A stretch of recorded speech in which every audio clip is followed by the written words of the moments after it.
Hey YouTube, we're back. I just wanted to go over my quick top 6 pick for next week's Incarnons. Did I say top 6? Top 5? Mostly just a few. I've narrowed it down to a few, which I'm really looking at. And that's really between the Dread, the Despair, the Zylock, and the Hate. The Sabir looks pretty good as well. We'll be going more into that, and I'll be covering a bit more of the Incarnon forms and their potential traits. So let's get into it.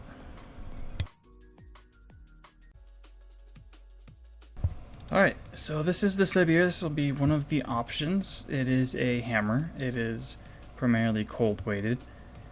Can build viral easily. That'd be good for a viral heat build if you want to go for that. Hammers have some great stances. If you can get some speed on here, you can really zoom around with hammers. I personally won't be going with this simply because I don't want to rebuild the Magister, and I already have like the Volnus and so many other hammers, so this is the one I'm least looking forward to. I'll have the Incarnon options, if possible, up here in the corner somewhere. So yeah, this is what I'm least looking forward to. On to the next.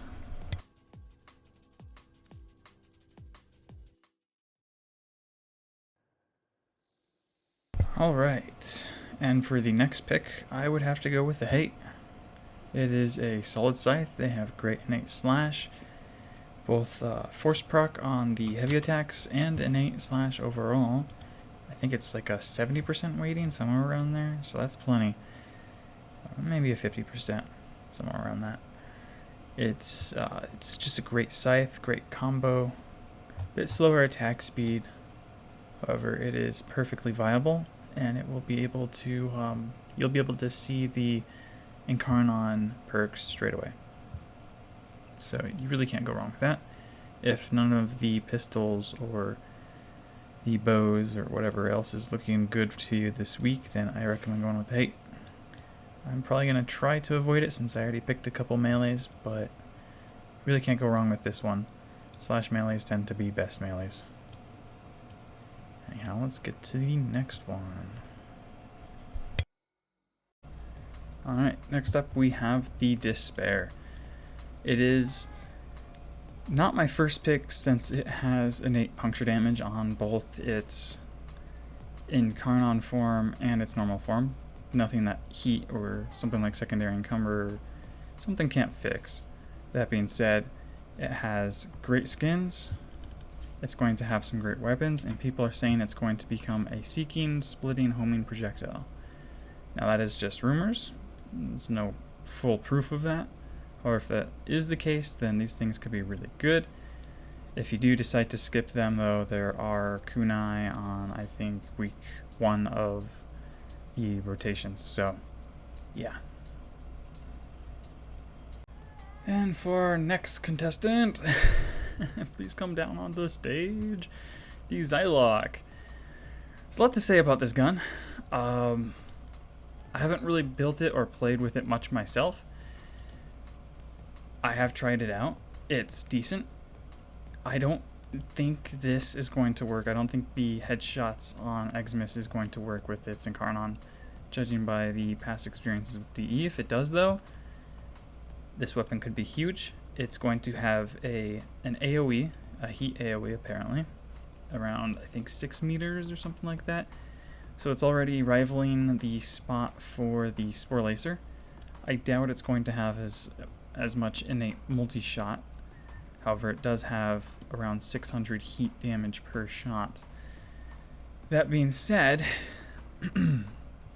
it's going to lose its slash, and it's probably going to lose its Xmas advantage, literally.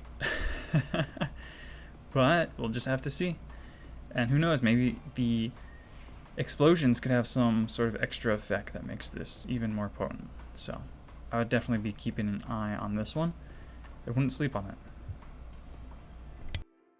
Just to test it out, it could end up like the Soma situation. However, it's really hard to make a bow bad nowadays. I feel like DE has gotten it pretty right with the Cintra, the Nataruk, the Paris. They're all pretty good. So this is what I'm going to be going with as my first choice. I'll make sure to let you guys know how it works. I believe it's going to be becoming a projectile. I did see, however, it's going to also get homing projectiles, which is interesting, as an option at least. Which kind of reminds me of the Tenant Envoy, which is an AoE weapon. So, that's exciting. Anyhow, these stats will be somewhere on the screen here as I talk about it. I hope you guys enjoyed watching.